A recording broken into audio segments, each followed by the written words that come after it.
Good morning, everyone, or afternoon or evening, as the case may be, whenever you're listening to this video. So in this little vignette, we're going to practice the skills we learned about previously about drawing Lewis dot structures for individual elements. And so we said Lewis dot structures, those are structures that consider only valence electrons for an atom when drawing these Lewis dot structures. So to determine the number of valence electrons for an element, you'll need to have your handy dandy periodic table with you, because for main group elements, you can use the group number for that particular element for the number of valence electrons. So that's the first part about writing Lewis dot structures for elements or for compounds that we'll do later on. Determine the number of valence electrons you have, because those will be the number of electrons that you'll show in your Lewis dot structure. The second rule when drawing Lewis dot structures is that when placing valence electrons around the atom, you place them singly first and then pair them if need be. So let's do these four examples to show that rule. So aluminum, I need to write the Lewis dot structure for aluminum. According to my periodic table, aluminum is in group 3. So I'm going to show 3 valence electrons for aluminum. So for that structure, I write down the element symbol, which is Al. And then I need to place 3 electrons around that element. Electrons are in the form of dots. And I need to place them singly, and then only when I have to do I double up.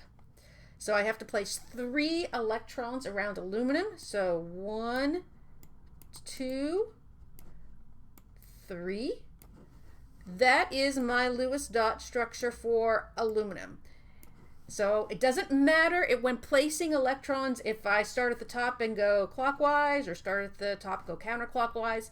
As long as you go around the atom once, using the electrons that you have, and then and only if you need to double up do you double up.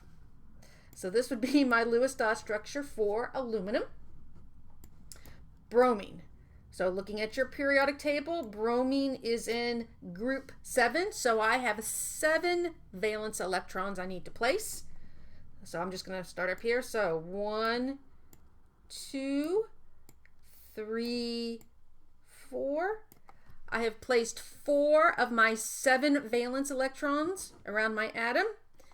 My only choice now is to double up to do the other 3. So I've done 4, 5, 6, 7. So that would be my Lewis dot structure for bromine. And again, it doesn't matter if you started from the top or went clockwise or counterclockwise, just as long as you place the electrons singly first and then double up. Argon. Argon's a noble gas. It's in group 8, so it has 8 valence electrons. So I'm going to place the first 4 singly, 1, 2, 3, 4. Then go back and pair up for the other 4. 5, 6, 7, 8. So that would be my Lewis dot structure for argon. 8 valence electrons.